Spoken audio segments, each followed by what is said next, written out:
십자가의 보혈로 날 씻어주소서.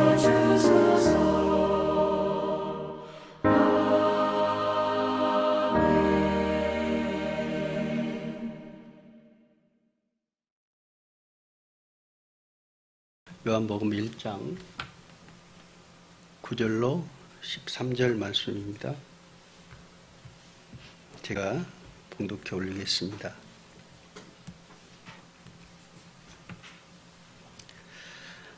참빛 곧 세상에 와서 각 사람에게 비치는 빛이 있었나니 그가 세상에 계셨으며 세상은 그로 말미암아 지은 바 되었으되 세상이 그를 알지 못하였고 자기 땅에 오매 자기 백성이 영접하지 아니하였으나 영접하는 자 곧 그 이름을 믿는 자들에게는 하나님의 자녀가 되는 권세를 주셨으니 이는 혈통으로나 육적으로나 사람의 뜻으로 나지 아니하고 오직 하나님께로부터 난 자들이니라.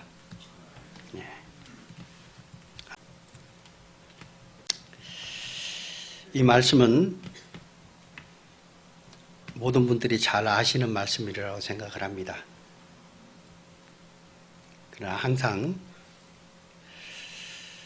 주님을 생각하고 그 주님을 다시 한번 회고하는 그 시간을 갖기 위해서 이 말씀을 선택해 봤습니다. 먼저 아까 그 본문 말씀입니다. 요한복음 1장 9절 참빛 곧 세상에 와서 각 사람에게 비추는 빛이 있었나니 그가 세상에 계셨으며 세상은 그로 말미암아 지은 바 되었으되 세상이 그를 알지 못하였고. 이 참빛은 어떤 분이신지 잘 아시죠? 누구나가 다 잘 아실 겁니다. 참빛. 원래 그 헬라어로는 이게 알레디노스라고 얘기를 하는데 이 참빛이라 참이라는 이 뜻이 그 영원한 곳으로부터 온 그 참된 것을 얘기하시는 거예요. 그리고 그 계시에 의해서 전달된 것으로서 참된 것을 의미한다고 그럽니다. 그러니까 이 참이라는 그 빛이라는 그 참된 것이 영원부터 계셨고 영원부터 오신 분이고 그리고 계시돼서 그것들이 전달돼서 이 땅에 계셨다라고 표현하는 거예요. 그러니까 이 참빛은 우리가 다 알다시피 예수님을 상징하시는데 이 예수님은 창조될 때부터 하나님과 함께 계셨고 또 그분은 하나님이라고 말씀하십니다. 그 하나님이 이 땅에 오셨는데 성경 하나님의 말씀대로 말씀에 기록된 대로 예수님이 이 땅에 오셨고 이 땅에 오셔서 십자가에 못 박히셔서 죽을 것까지 말씀 안에 기록된 분이에요. 그래서 예수님은 처음부터 끝까지 뭐예요? 이 땅에 오셔서 십자가에 죽으실 것까지 다 계획된 분이에요. 우리의 인생이 계획된 분 계세요? 내 계획이 내가 언제 태어나고 언제 죽을 것을 다 계획된 분 계세요? 없을 겁니다. 세상에 어떤 누구도 그러신 분은 없어요. 근데 예수님은 이미 계시되어 있었고 그대로 오신 분입니다. 그리고 9절 말씀에 곧 세상에 와서 각 사람에게 비치는 빛이 있었다라고 얘기합니다. 참빛 곧 세상에 왔다. 그 빛이 이 세상에 오셨는데 그 빛이 누구에게요? 각 사람에게 비추는 빛이다라고 합니다. 그 빛이 세상 사람들에게 비치는 빛이라고 할 수 있지만 각자에게 비치는 빛이랍니다. 우리 마음속에 한번 생각해 봅시다. 나에게도 그 빛이 비치셨습니까? 나에게서 그 빛이 비쳐서 내 가운데에 있는 죄로부터의 그 모든 것이 물러나 있습니까? 해방되어 있습니까? 하는 거예요. 어두움이 있으면, 세상은 어두움이라고 성경은 표현을 합니다. 빛이 밝아지면, 빛이 들어오면, 어두우면 어떻게 돼요? 자연적으로 없어지는 거예요.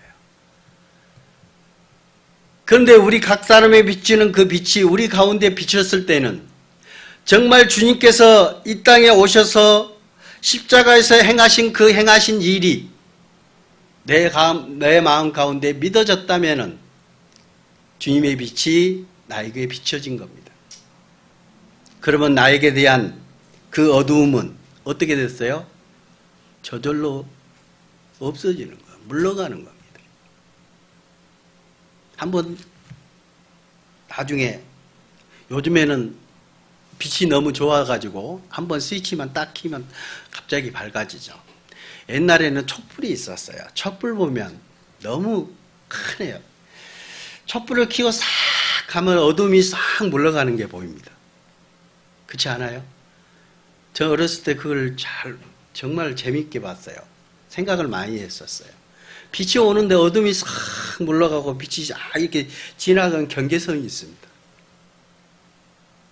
우리 마음 가운데에도 주님께서 우리 마음에 빛이 비추신 거예요. 성경 한 구절 보겠습니다. 성경 이사야 9장입니다. 2절. 흑암에 행하던 백성이 큰 빛을 보고 사망의 그늘진 땅에 거주하던 자에게 빛이 비치도다. 여러분, 이 이사야 9장 2절 말씀은 잘 아시죠? 이사야 9장은 여러분들이 많이 외우고 계시는 장이죠. 왜요? 9장 6절에 보면 뭐가 있어요? 이는 한 아기가 우리에게 낳고 한 아들을 우리에게 주신 바 되었는데 그 어깨는 정사를 메었고 그는 기모자라 모사라 전능하신 하나님이라. 그렇죠? 그 말씀 앞에 있는 말씀입니다. 흑암에 행하던 백성이 큰 빛을 보고 사망의 그늘질 땅에 거주하던 자에게 빛이 비치도다. 주님이 이 땅에 오셨고 이 이사야의 말씀은 주님이 오시기 이전에 기록된 성경입니다. 그러니까 뭐예요? 예수님이 오실 것을 이미 알고 계셨던 거예요. 그리고 오실 예수님을 보고 믿었던 사람들입니다. 그러니까 이 절에 있는 말씀이 흑암에 행하던 백성이 큰 빛을 봤다. 그 빛이 어떻게 해요? 사망의 그늘질 땅에 거주하던 자에게 빛이 비치소서. 그 빛이 세상 그늘진 어둠에 갇혀있는 사람들에게 비춰준 거예요. 그가 누구라고요? 예수님이라는 겁니다. 그리고 예수님도 또 이렇게 얘기하셨습니다. 요한복음 8장 12절. 예수께서 또 말씀하여 이르시되 나는 세상의 빛이니 나를 따르는 자는 어두움에 다니지 아니하고 생명의 빛을 얻으리라. 그렇죠? 예수께서 또 말씀하여 이르시되 나는 세상의 빛이다. 예수님은 오시는 이유가 세상의 그 어둠을 물리치러 오신 세상의 빛이라는 것을 말씀하고 계신 거예요. 나를 따르는 자는 어둠에 다니지 아니하시고 생명의 빛을 얻으리라. 우리가 잘 아시는 말씀처럼 예수님이 뭐라고 하셨어요? 내가 길이요 진리요 생명이다. 나로 말미암지 않고는 아버지께로 올 자가 없다. 예수님 말고는 갈 길이 없는 거예요. 예수님만이 우리가 하나님 앞에 갈 수 있는 길을 얻을 수 있는 거예요. 그 빛이 우리 가운데 비춰져야 되는 거예요. 우리 가운데 있는 어둠이 물러가야 되는 거예요. 그거를 말씀하고 계십니다. 나를 영접하라는 거예요. 그러면 내가 빛이 돼서 내 마음 가운데 있는 어둠이 뭐예요? 물러간다는 얘기예요. 또 한 구절 보겠습니다. 요한복음 12장 46절. 나는 빛으로 세상에 왔나니 무릇 나를 믿는 자로 어둠에 거하지 않게 하려 함이로라. 사람이 내 말을 듣고 지키지 아니할지라도 내가 그를 심판하지 아니하노라. 내가 온 것은 세상을 심판하려 함이 아니요 세상을 구원하려 함이로다. 예수님이 세상의 빛으로 오셨다고 얘기하십니다. 세상의 어둠 세상을 밝히러 오신 거예요. 죄로 물든 죄 때문에 영원한 지옥의 형벌, 어둠으로 들어갈 수밖에 없는 세상 모든 사람들에게 빛을 비추고자 하는 거예요. 그리고 뭐예요? 세상을 심판하러 오신 게 아니라 그 죄를 탓하고자 이 세상에 오신 게 아니라는 얘기예요. 철이 맞은 예수님은 이 땅에 오신 목적이 뭐예요? 세상을 구원하러 오신 거예요. 세상에 그 어둠을 물리치러 오신 거예요. 그런데 이스라엘 민족들은 그를 알아보지 못했어요. 우리가 본문에 읽었던 말씀처럼 빛이 세상에 왔을 때 사람들이 그를 알아보지 못했습니다. 이스라엘 민족들은요, 외세의 압박을 받고 있고 외세의 나라를 빼앗긴 상태에 있었던 거예요. 그때 예수님이 이스라엘 땅에 왔습니다. 그때 그들은 예수님이 뭘 해주기를 바랬을까요? 메시아가 오시면 그 로마를 다 물리치고 우리의 왕으로 오실 것을 기대하고 있었던 겁니다. 그런데 예수님은 뭐예요? 나는 세상을 구원하러 온 거지 너희들을 왕으로 온 게 아니라는 얘기예요. 예수님이 이 세상에 오신 목적이 다른 거예요. 나중에 다시 재림하셨을 때는 세상의 왕으로 오시는 거예요. 그거를 착각했던 겁니다. 이스라엘 민족들이. 그래서 이스라엘 민족은 그거를 생각지 못한 거예요.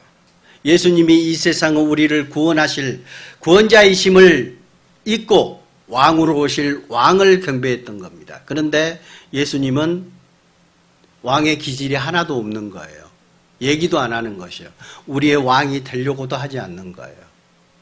그리고 누가 대마가요? 죄인들과 세상에 병든 자, 그런 자들에게만 가는 거예요. 우리의 왕이 되려고 하는 게 아니라 세상 사람들에게만 가는 거예요. 그래서 이스라엘 민족이 어떻게 했어요? 예수님을 십자가에 못 박혀 죽인 겁니다. 알아보지 못한 거예요. 우리도 마찬가지였어요. 여러분 믿기 전에 예수님에 대해서 어떻게 생각하셨어요? 처음부터 내가 예수님, 그분이 하나님이라고 처음부터 믿으셨습니까?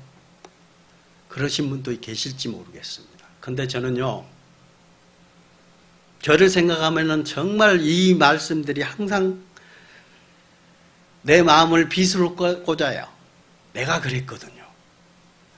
십자가에서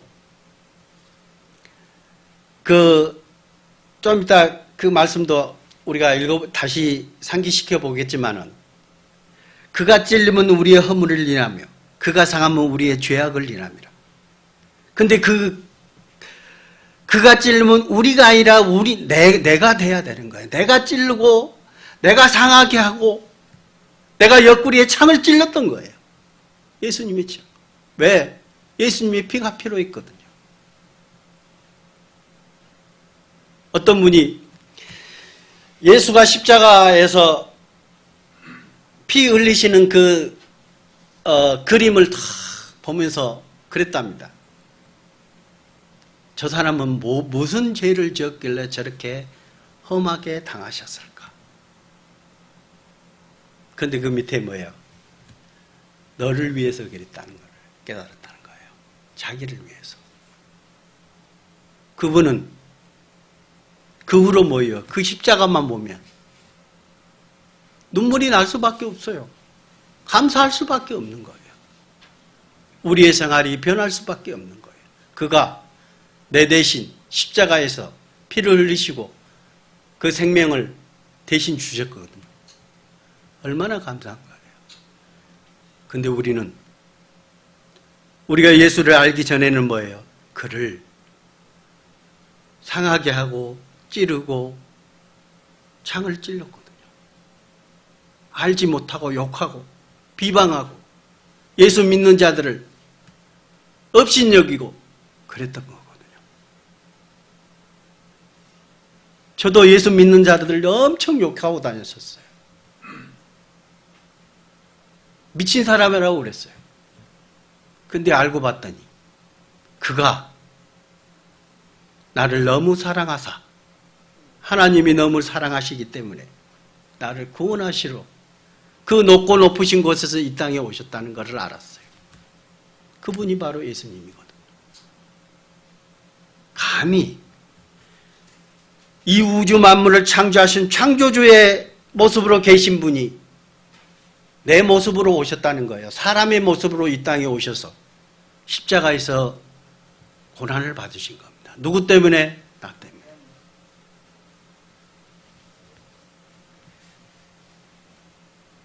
고린도후서 4장입니다. 5절. 우리는 우리를 전파하는 것이 아니라 사도 바울이 하는 겁니다. 우리는 우리를 전파하는 것이 아니라 오직 그리스도 예수의 주 되신 것과 또 예수를 위하여 우리가 너희의 종된 것을 전파함이라. 어두운 데에 빛이 빛이라 말씀하셨던 그 하나님께서 예수 그리스도의 얼굴에 있는 하나님의 영광을 아는 빛을 우리 마음에 비추셨느니라. 우리 마음에 빛이 들어왔습니까? 아멘.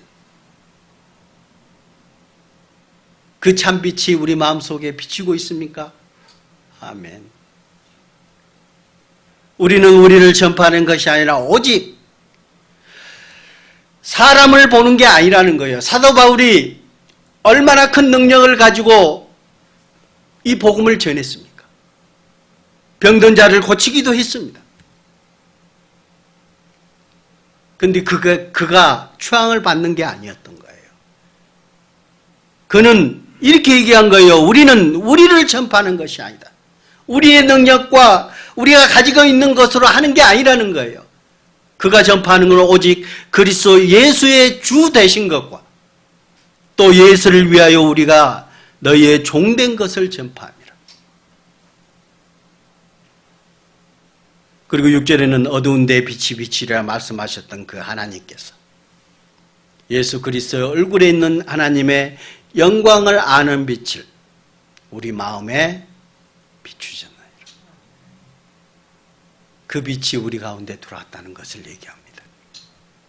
그가 누구예요? 예수님이라는 거예요. 우리가 잘 아시는 요한복음 1장 말씀입니다. 다들 암기하고 계시는 말씀일 겁니다. 태초에 말씀이 계시니라. 이 말씀이 하나님과 함께 계셨으니 이 말씀은 곧 하나님이시니라. 그가 태초에 하나님과 함께 계셨고 만물이 그로 말미암아 지은 바 되었으니 지은 것이 하나도 그가 없이는 된 것이 없느니라. 태초입니다. 태초. 태초에 말씀이 계셨대요. 근데 그 말씀이 하나님과 함께 계셨다는 겁니다. 그 말씀이 누구예요? 예수님이잖아요. 그렇죠? 그 말씀이 예수님이신데 태초는 뭐예요? 처음이에요. 처음. 영원부터 영원까지를 영원.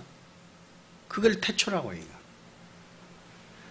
그 요한복음 1장 14절 그 말씀입니다. 14절 말씀이 육신이 되어 우리 가운데 거하심에 그 말씀이 육신이 되어 우리 가운데 거한다는 거예요. 예수님이 우리 육신의 몸을 입고 이 땅에 오셨다는 거예요. 말씀대로. 우리가 그의 영광을 보니 아버지의 독생자의 영광이요 은혜와 진리가 충만하더라. 요한이 그에 대하여 증언하여 외쳐 이르되 내가 전에 말하기를 내 뒤에 오시는 이가 나보다 앞선 것은 나보다 먼저 계심이라 한 것이 이 사람을 가리킴이라 하니라.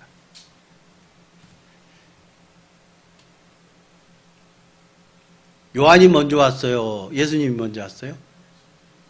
예? 아니 실제로 태어나기를 요한이 먼저 왔잖아요. 6개월 먼저 왔죠. 그쵸? 태어나기를 6개월 먼저 왔어요. 그쵸? 그 다음에 예수님이 왔어요. 그래서 요한이 먼저 와서 그 요한이 증거하기 시작하여 예수 그리스도 내 뒤에 오시는 이는 뭐예요? 나보다 먼저 계셨다. 왜? 처음부터 계셨던 분이기 때문에. 그래서 그는 하나님이라는 것을 요한이 증거하고 다녔습니다. 보라!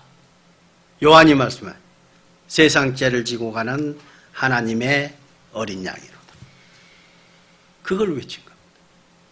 그는 우리의 죄를 영원히 담당하실 하나님이라는 것을 말씀하고 계셨던 거예요. 증거하고 있었던 겁니다. 성경 요한복음 1장 17절 율법은 모세로 말미암아 주어진 것이요 은혜와 진리는 예수 그리스도로 말미암아 온 것이라. 본래 하나님을 본 사람이 없으되 아버지 품속에 있는 독생하신 하나님이 나타나셨느니라. 제자들뿐만 아니라 그때 계셨던 많은 사람들이 예수님을 실제로 보신 겁니다. 그러면서 뭐예요? 본래 하나님을 본 사람이 없으되 아버지 품속에 있는 독생하신 하나님이 나타내시나. 그는 어떻게 오실 것을 약속했어요? 이사야 7장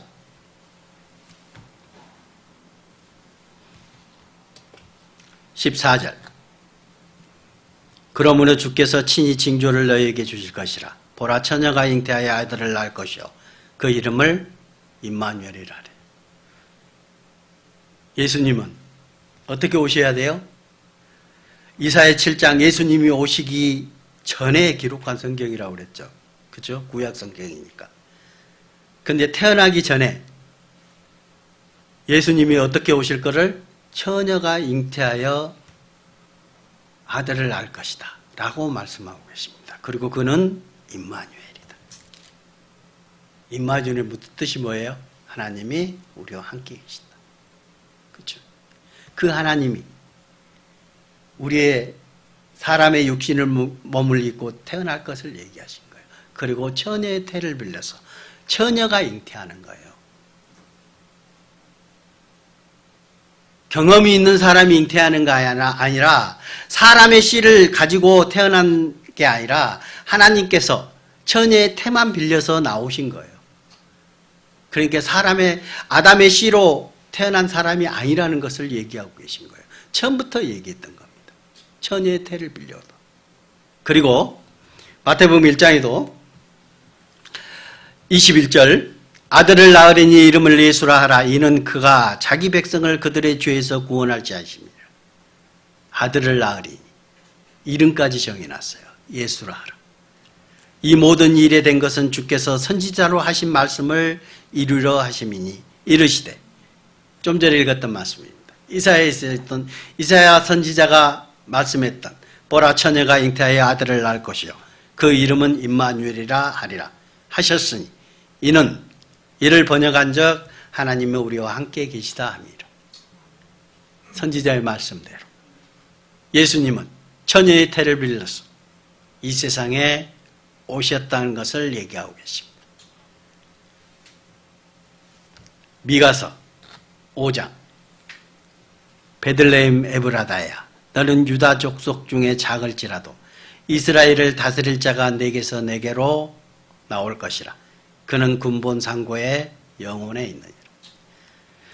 베들레헴에서 태어날 것과 유다 족속 중에 태어날 것도 구약 성경에 미리 예언해 놓은 거예요. 예수님이 태어나기 전에. 아까 말씀드렸죠. 우리 인생 가운데 어떤 사람도 자기의 태어남과 죽을 때까지의 모든 과정이 기록된 미리 기록되고 있는 사람이 있어요? 없다고 그랬잖아요. 그런데 예수님은 태어나기 전에 다 기록된 대로 그 말씀이 육신이 되어 우리 가운데 거하셨다는 거예요. 어디서 태어날 것과 어디 족속에 그리고 처녀의 태를 빌려서 올 것. 그리고 그는 누구라고요? 상고의 영혼에 있네요. 처음부터 계셨던 분이라는 것을 말씀하고 계십니다. 또 한 구절 보겠습니다. 이사야에서 아까 말씀드렸던 한 나귀가 우리에게 낳고 한 아들을 우리에게 주신 바 되었는데 그 어깨에는 정사를 메었고 그 이름은 기묘자라 모사라 전능하신 하나님이라 영존하시는 아버지라 평강의 왕이라 할 것이니라. 예? 누구라고요? 하나님이다. 그는 처음부터 하나님이시던 거예요. 우주 만물을 창조하신 창조주였던 겁니다. 그분이 이 세상에 오셨다니까요. 이거는 있을 수 없는 거예요. 우리가 생각한다 하면요, 내가 개를 사랑합니까? 혹시 그렇다면 내가 개가 돼서 개의 모습으로 가야 된다는 거예요. 하나님이 그보다 더한 것을 하셨던 거니까요. 하늘에 계신 분이 우리 육신을 몸을 입고 이 땅에 오셨다는 것은 있을 수 없는 거예요.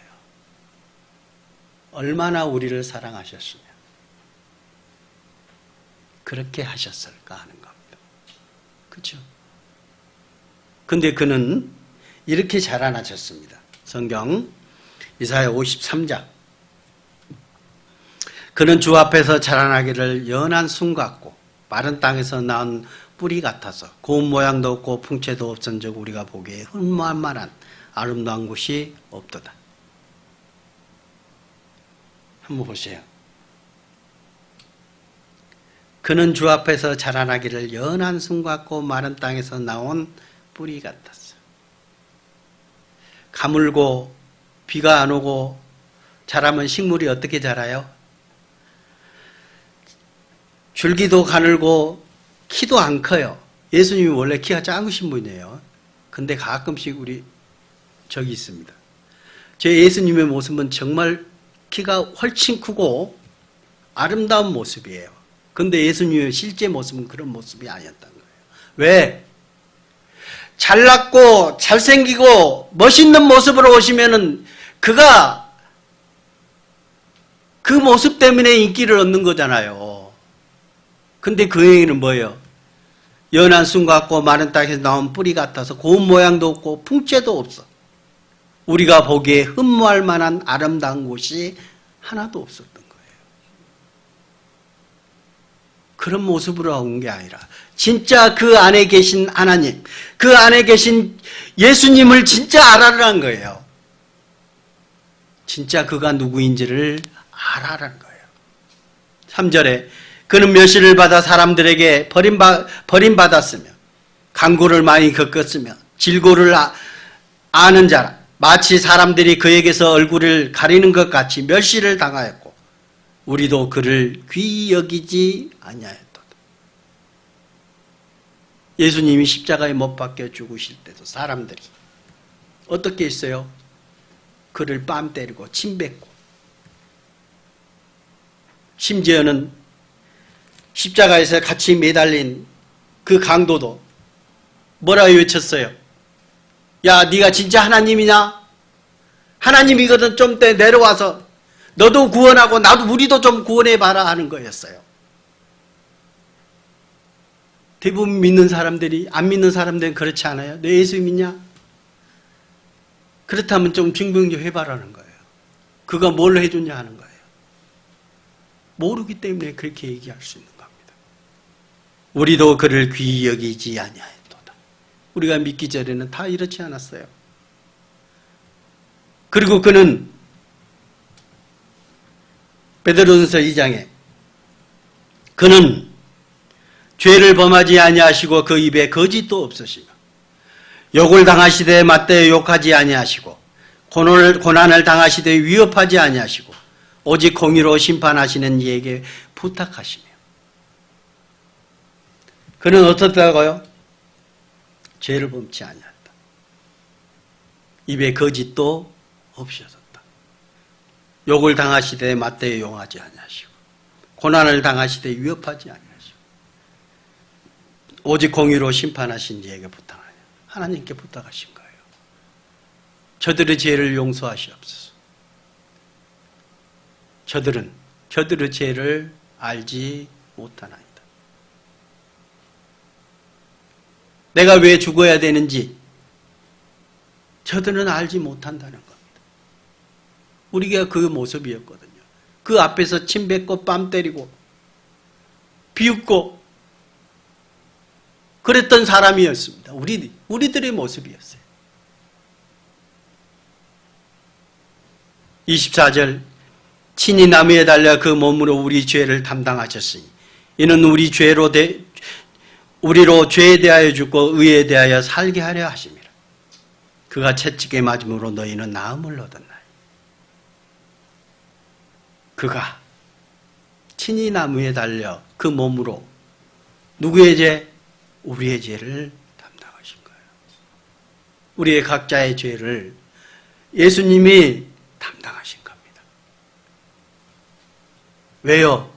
그 죄를 누가 예수님한테 짊어지셨어요? 하나님께서. 이사야 53장 4절 그는 실로 우리의 질고를 지고 우리의 슬픔을 당하였거늘 우리는 생각하기를 그는 징벌을 받아 하나님께 맞으며 고난을 당한다 하였느라. 똑같은 말씀이 있죠.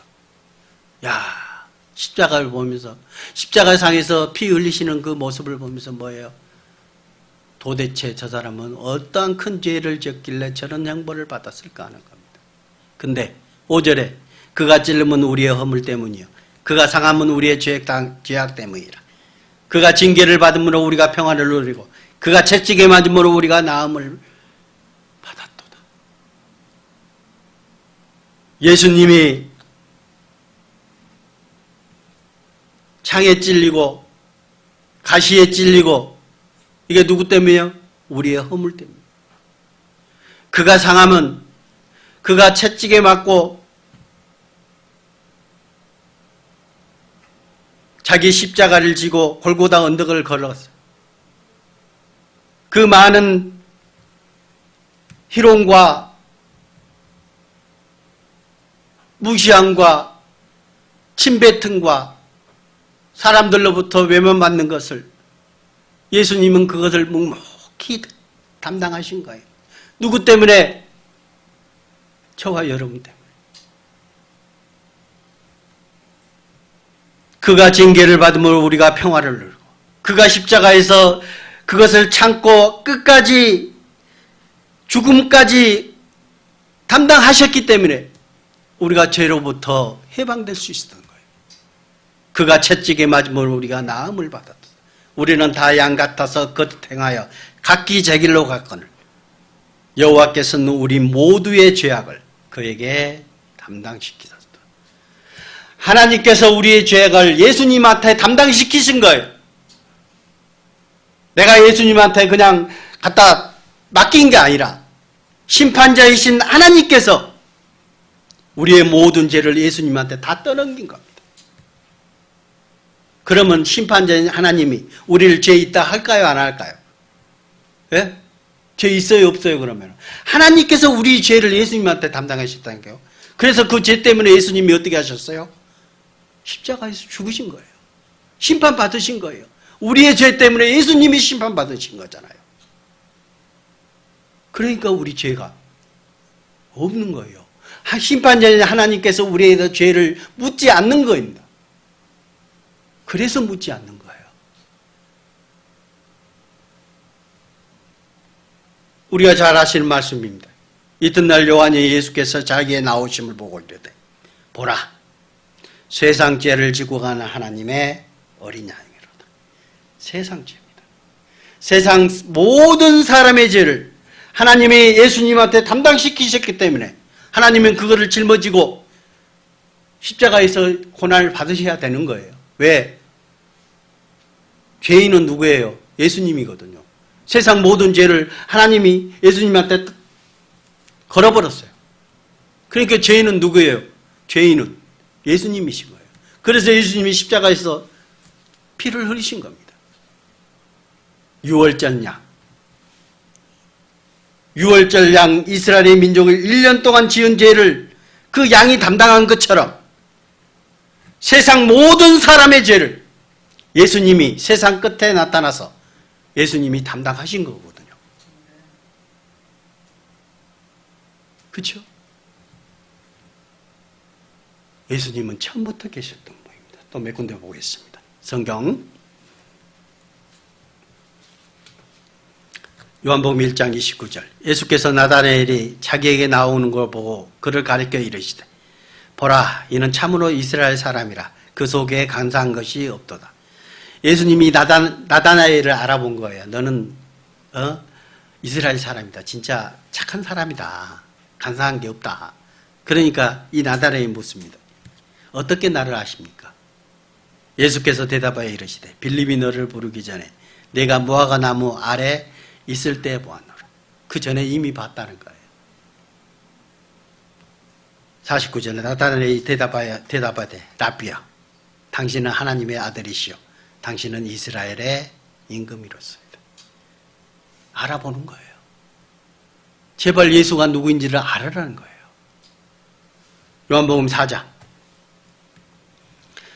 여자가 이르되 메시아 곧 그리스도라 하는 이가 오실 줄을 내가 아노라. 그가 오시면 이 모든 것을 우리에게 알려주시리이다. 예수께서 이르시되 네가 말하는 내가 그러하시니라. 이게 뭔지 아시죠? 이 여자가 사마리아 여인인데 우물가에서 예수님이 물 한 바가지 달라고 하는 겁니다. 그러니까 그 사마리아 여인이 어떻게 유대인이 사마리아인 이방인에게 물을 달라 하느냐 하는 거예요. 그러니까 예수님이 그 물에 대해서 얘기하죠. 이 물을 마신다면 영원히 목마르거니와 내가 주는 물은 영원히 목마르지 아니하리라 그 말씀하시잖아요. 그러니까 이제 이 여자가 그에게 예수님한테 얘기한 거예요. 메시아고 그리스도라 하는 이가 오실 줄을 내가 안다. 이 사람도 그리스도를 기다리고 있었던 사람이에요. 그리고 그가 오시면은 모든 것을 우리에게 알려주십니다. 그러니까 예수님이 뭐라 하셔요? 네가 말하는 그가 나다. 알려주시는 거예요. 예수님을 알으라는 겁니다. 그리고 예수님은 자기를 증명하시잖아요. 뭘로? 이제 행함으로. 행함으로 예수님이 자기를 증명하셔요. 뭘로? 병자를 고치고 사람을 살리고 이적을 행하면서 자기가 누구라는 걸 또 알려드리는 거예요. 여기 한번 볼까요? 제가 좀 정리를 아마 해놨는데 시간이 없으니까 정리를 좀 해봤습니다. 갈릴리 가나 그 잔치집에서 원래 잔치집에서 물로 포도주를 마시지, 그렇죠? 이게 가능할까요? 마법 하시는 분들은 가끔 속임수로 그렇게 할 수 있습니다. 물로 포도주를 만드셨어요. 그냥 떠다 주면은 가다가 포도주로 변한 거예요. 가다가 그냥 맹물을 떠갖고 갔는데 가다가 보니까 포도주로 돼 있어요. 사람들이 먹고 뭐라 하면 일반적으로 사람들이 뭐예요? 처음에는 나쁜 포도주를 안 좋은 포도주를 내줬다가 나중에는 취하고 나면 처음에는 좋은 포도주 내놨다가 나중에 취하고 나면 나쁜 포도주를 내놓거든. 근데 당신은 반대다 이게요. 처음에 그냥 포도주 내놓더니 지금 마시는 포도주 너무너무 좋은 포도주다 하는 거예요. 왜 좋은 포도주 나중에 내놓냐 하는 거예요. 근데 아무도 몰랐는데 누구만 알아요? 물 떠간 그 종들만 알았던 거예요. 물을 떠갔는데 가서 보니까 포도주였던 거예요. 그리고 갈릴리 가나에서 왕의 신하의 아들을 고치셨고, 베데스다 연못에서 38년 된 병자를 고치. 그 38년 된 병자가 뭐예요? 자기는 그 병 때문에 물이 마르면 빨리 뛰어가서 제일 먼저 가서 도착해야 되는데 갈 수가 없는 거예요. 누가 데려가 가줬으면 좋겠는데 못 데려가 주지 못해요. 예수님이 만지셔서 고치셨잖아요. 이거는 뭐를 뜻하는 겁니까? 아들을 고치시고 병자를 고치시는 것. 이것은 뭐예요? 예수님이 죄로 물든 우리들을 구속해 주실 것을 얘기하고 계신 겁니다. 내가 그다. 내가 그로라 하는 거예요. 내가 너희 죄를 속하여 줄 예수 그리스도라는 예수라는 것을 가르쳐 보여주고 있는 겁니다. 디베라 갈릴리 건너편 산에서 오병이의 기적이 있었습니다. 물고기 2마리, 떡 5덩어리 가지고 12광줄이 나왔잖아요. 이것도 뭐예요? 예수님이 축사하시고 물고기 2마리하고 떡 5덩어리가 있는데 그 바구니에서 그게 계속 있는 거예요. 근데 띄어서 주면 또 보면 5마리 떡 5개 또 있고 물고기 2개 있어요. 또 나눠주면 또 있어요. 이거 뭔 신기한 거예요. 주님이 축사하시고 주님은 뭐예요? 생명의 떡이라는 걸 가르쳐 보여주신 거예요. 배를 타고 바다를 건너 가버나움에서 왜요? 바다 위로 걸으시는 거예요. 그래서 제자들이 뭐라 하겠습니까? 누이시길래 바다와 파도가 순종하는 거 그랬잖아요. 그는 하나님이시고 우주 만물을 창조하신 창조주였기 때문에 그 파도와 그 바람이 순종하는 거예요.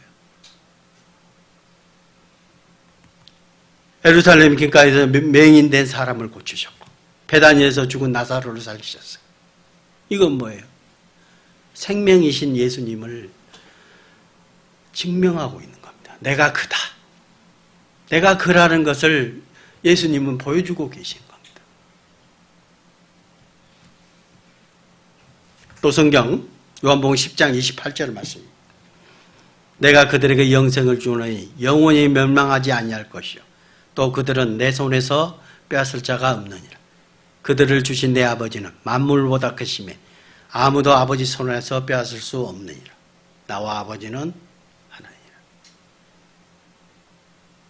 예수님은 처음부터 계셨던 분이고 아버지와 함께 하셨던 분이고 태초부터 함께 하셨던 분입니다. 요한복음 8장 너희 조상 아브라함은 나의 때 볼 것을 즐거워하다가 보고 기뻐하였느니라. 조상 아브라함이 나의 때 볼 것을 즐거워하다가 보고 기뻐했대요. 아브라함이 예수님을 봤다는 겁니다.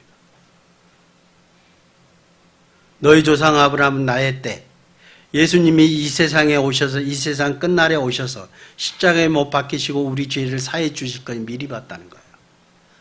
그러니까 구약에 계신 분들은 뭐예요? 오실 예수님을 믿었던 거고 우리는 오신 예수님을 믿는 겁니다. 57절 유대인들이 가래 이르되 네가 아직 50세도 못 되었는데 아브라함을 보았느냐 물어봅니다. 58절 예수께서 이르시되 진실로 진실로 너에게 이르노니 아브라함이 나기 전부터 내가 있느니라 하신 예수님은 창조주십니다. 또 볼까요? 히브리서 1장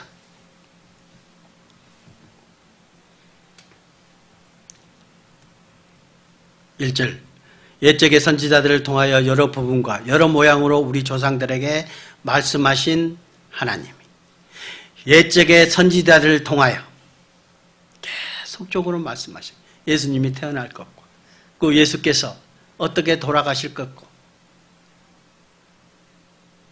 그 그림자로 보여주셨잖아요. 계속적으로 보여주시는 거예요. 2절 이 모든 날 마지막에는 아들을 통하여 우리에게 말씀하셨으니 이 아들을 만유의 상속자로 세우고 또 그로 말미암아 모든 세계를 지으셨느니라. 이 아들을 만유의 상속자로 세우셨어요. 예수님이시. 예수님을 통해서 세계 모든 것을 지으신 거예요. 3절. 이는 하나님의 영광의 광채시요 그 본체의 형상이시라. 그의 능력의 말씀으로 만물을 붙드시며 죄를 정결하게 하는 일을 하시고 높은 곳에 계신 지극히 크신 이의 우편에 앉으셨나이다. 그 아들이 하나님의 영광의 광채시요 그 본체의 형상이신데 뭘 했다고요? 그 능력의 말씀으로 만물을 붙으시며 죄를 정결하게 하는 일을 하시고 우리의 세상 모든 죄를 예수님이 담당하시고 깨끗하게 하시는 일을 하셨다는 거예요. 그리고 부활하시고 하나님의 높은 곳에 계신 지극히 크신 이의 우편에 앉아 계세요. 지금은 뭐예요? 하나님 우편에 함께 계시는 겁니다. 예수님이 부활 안 하셨으면요, 예수님이 우리 죄를 사하신 그 증거가 되지 않아요. 증인이 없어요. 예수님이 하나님의 심판대 앞에서 예수님이 우리에게 직접 증거로 보여주실 겁니다. 손에 못자국을 보여주고 가슴에 창자국을 보여주죠. 발에 못자국을 보여주시면서 내가 너희의 죄를 위해서 다 감당했다. 내가 증인이다. 하나님 앞에서 예수님이 증거로 내세우실 겁니다. 하나님 우편에 앉아 계시는 겁니다. 빌립보서 2장. 너희 안에 이 마음을 품으라. 곧 그리스도 예수의 마음이 그는 근본 하나님의 본체시나 하나님과 동등됨을 취할 것으로 여기지 아니하시고 오히려 자기를 비워 종의 형체를 가지사 사람들과 같이 되셨고. 그렇죠?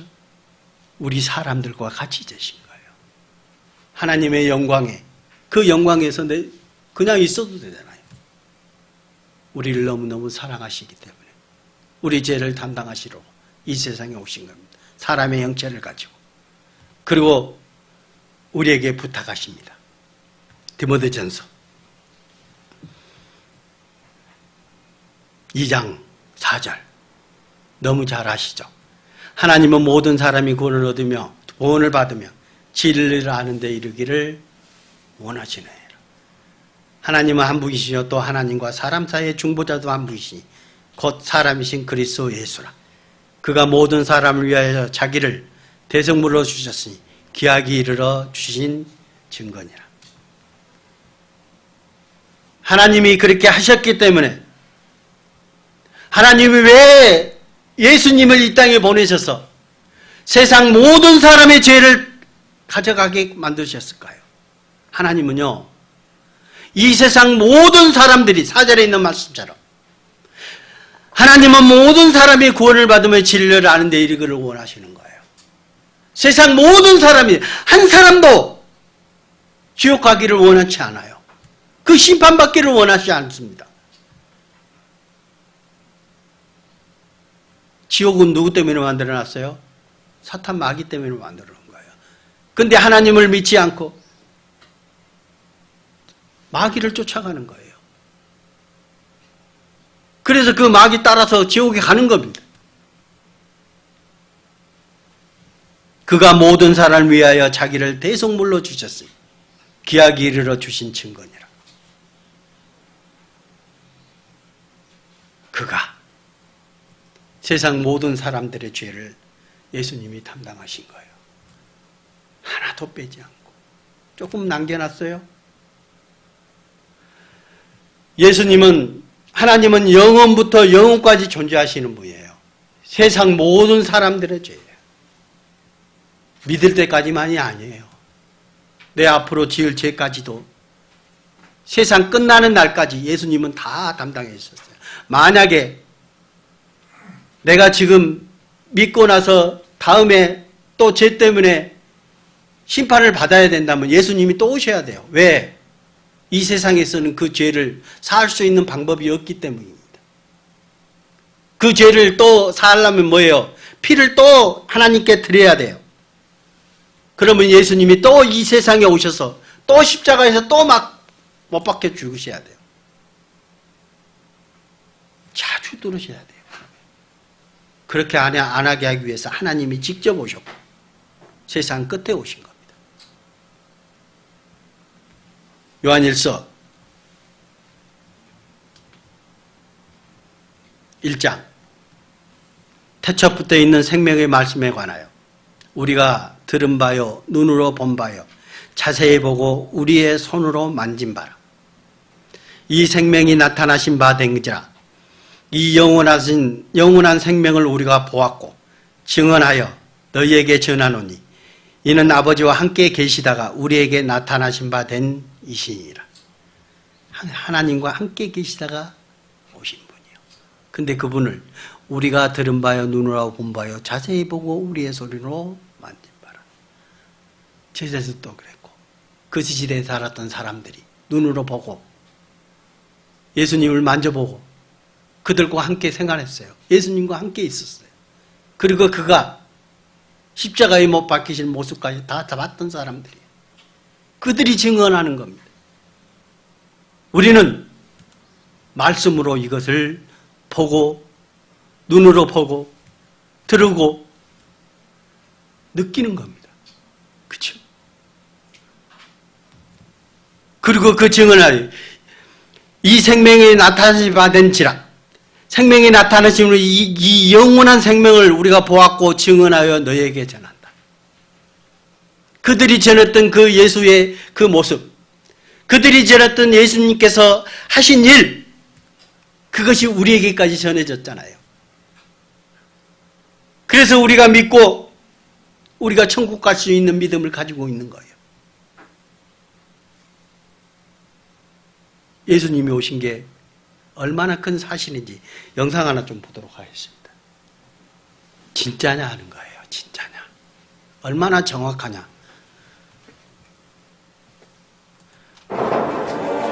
예수에 관한 기록, 역사적 신뢰성이 있는가?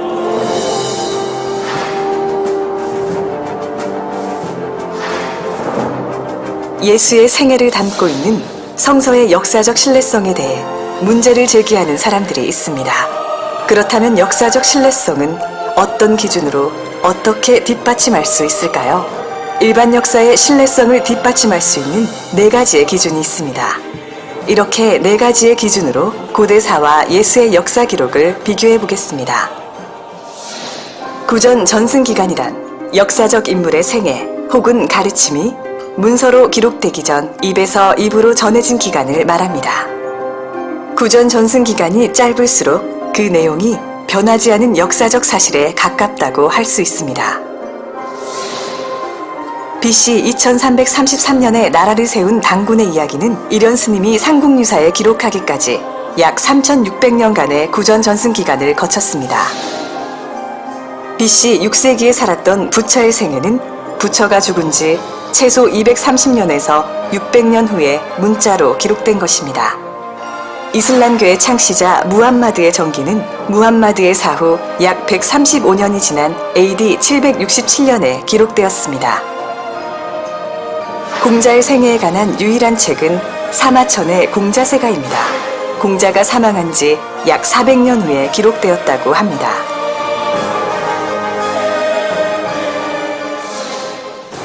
알렉산더 대왕의 기록은 그가 죽은 지 약 400년 후 아리안과 플루타크에 의해 쓰였습니다. 예수와 동시대에 살았던 로마 황제 티베리우스에 대한 기록의 구전 전승 기간은 얼마나 될까요? 황제에 관한 중요한 역사 기록들은 티베리우스 황제가 사망한 지 약 80년 후에 기록되었습니다. 당시 로마의 황제와 도저히 비교될 수 없는 이스라엘의 무명 청년 예수, 신약 성서에 나오는 예수의 생애와 가르침은 그가 죽은 후 약 30년에서 60년 사이, 그리고 예수에 관한 사도 바울의 가르침은 예수가 죽은 지 약 18년에서 35년 사이에 기록되었습니다. 고대 동서양의 역사적 인물에 대한 기록의 구전 전승 기간과 예수 이야기의 구전 전승 기간을 비교해보면 예수에 관한 역사적 기록이 가장 짧다는 것을 알 수 있습니다. 예수에 관한 기록은 구전 전승 기간이 짧은 만큼 높은 역사적 신뢰성을 지닌다고 할 수 있습니다. 원본과 필사본 사이의 시간 간격.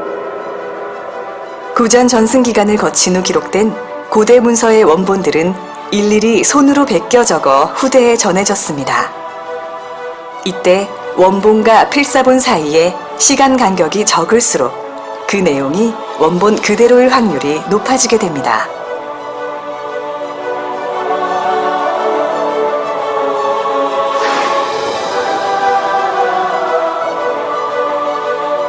사본의 개수. 고대 기록물 중에서 성서만큼 많은 개수의 사본이 존재하는 기록물은 없습니다. 사본의 수가 많을수록 내용의 신뢰성은 높다고 할 수 있습니다.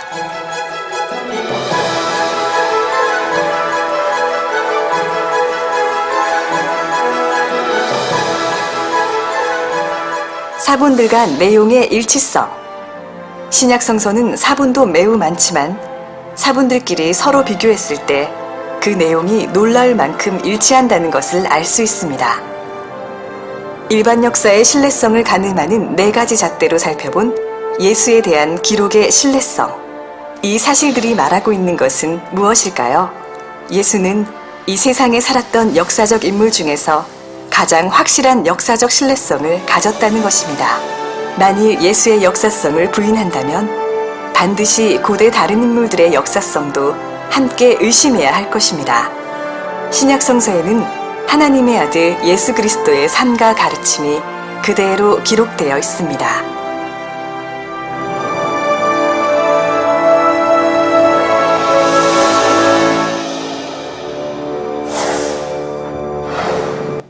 예.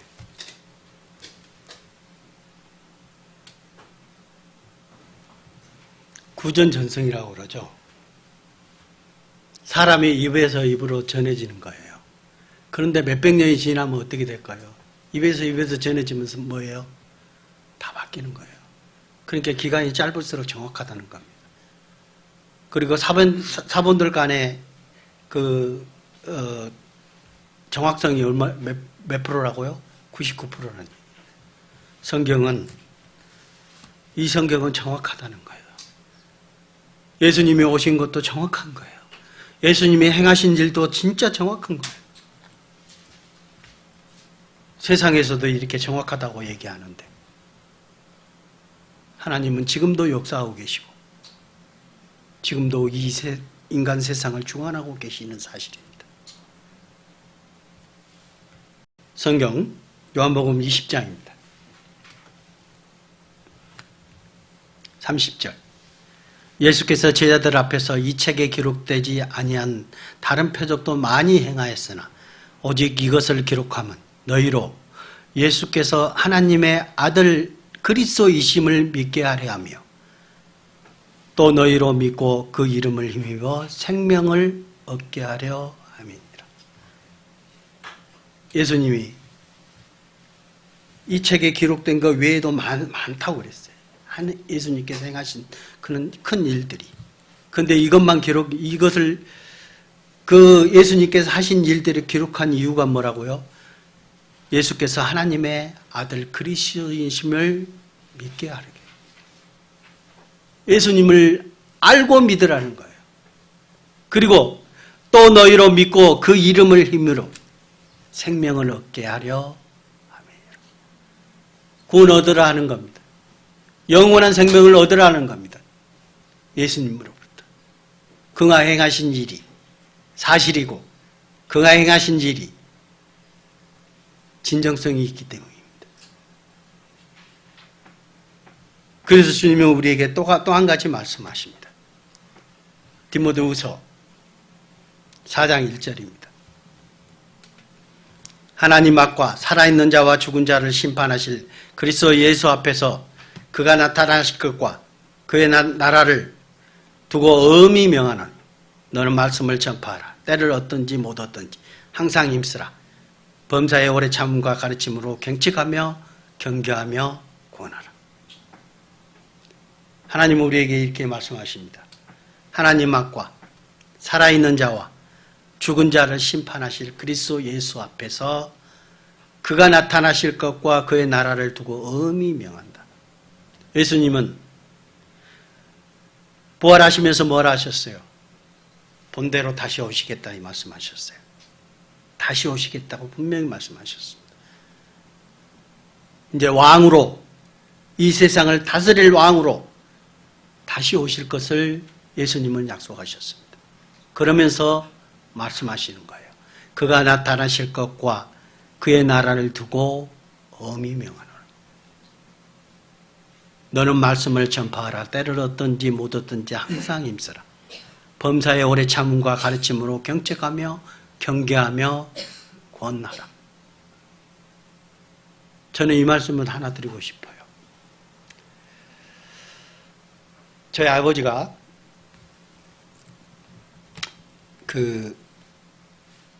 저 여동생이 같이 저하고 생활하다가 여동생이 남자를 만나가지고 도망갔어요. 그러니까 집에 연락도 없고 아무 연락도 없고 찾을 길이 없어요. 근데 아버지는요, 우리가 명절 때 가면은요, 한 몇 년을 그랬거든요. 명절 때 가면은 우리가 얼마나 조심한지 몰라요. 밥 숟가락을 뜨면 아버지가 오셔가지고 큰 소리 치면서 너네 목구멍에 밥 넘어가냐 그래요. 네 동생은 어떻게 지금 됐는지 모르는데 너네들은 목구멍으로 밥이 넘어가냐 하는 거예요. 얼마나 마음이 아팠을까요? 하나님도 저는 똑같다고 생각합니다. 하나님은 세상 죄를 담당하시기 위해서 이 땅에 오신 겁니다. 우리를 위해서 죄를 담당하기 이 땅에 오셨어요. 누구를 위해서요? 저와 여러분뿐만 아니라 세상 모든 사람들을 위해서. 하나님은 모든 사람이 구원을 얻으며 진리를 아는 데 이르기를 원하시는 겁니다. 하나님의 마음이 얼마나 아플까요? 하나님이 아직 믿지 않는 사람들이 많이 있기 때문에 엄히 명한다고 말씀하신 겁니다. 하나님의 마음은 우리만 사랑한 게 아니라 그들 또한 다 사랑했습니다. 그래서 엄히 명한다는 겁니다. 너는 말씀을 전파하라. 때를 얻든지 못 얻든지 항상 힘쓰라. 범사에 오래 참음과 가르치며 경청하며 경계하며 권하라는 거예요. 권하라는 거예요. 내 입을 닫고 있으면 되겠습니까? 우리 아버지도 우리에게 빨리 가서 찾아보라는 거예요.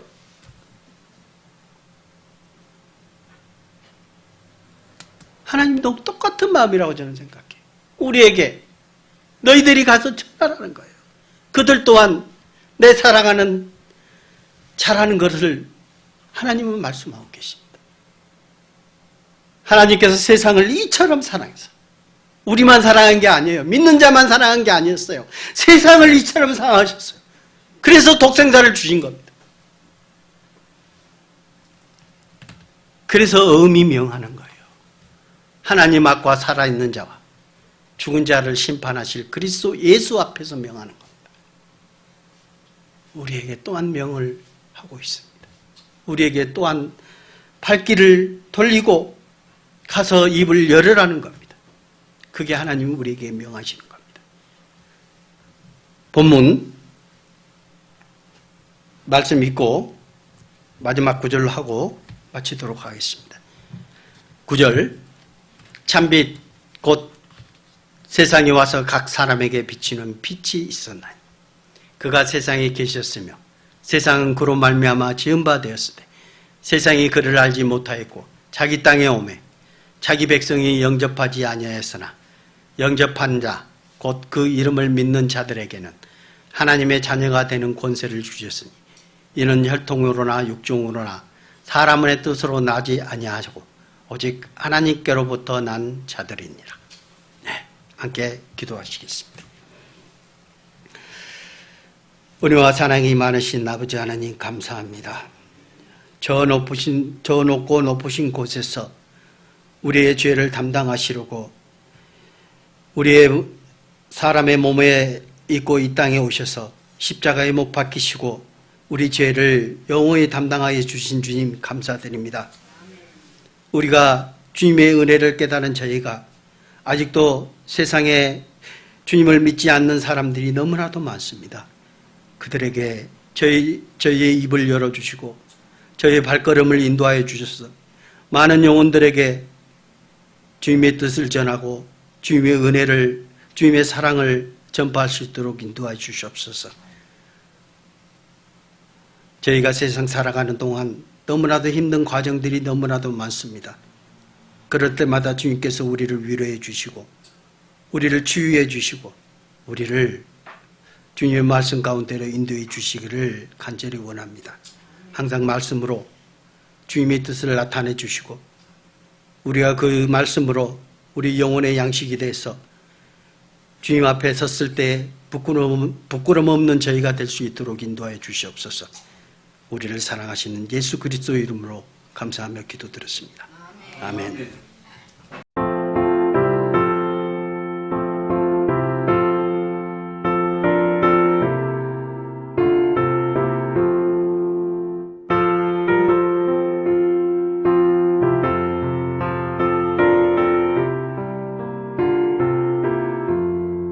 주의 말씀 받은 그날 참 기쁘고 복되도다. 이 기쁜 마음 못 이겨서 온 세상에 전하노라. 기쁜 날 주 나의 죄 다 씻은 날 늘 깨어서 기도하고 늘 기쁘게 살아가리. 기쁜 날 주 나의 죄 다 씻은 날 이 좋은 날 내 천한 몸 새 사람이 되었으니 이 몸과 마음 다 바쳐서 영광의 주를 섬기리. 기쁜 날 주 나의 죄 다 씻은 날 늘 깨어서 기도하고 늘 기쁘게 살아가리. 기쁜 날 주 나의 죄 다 씻은 날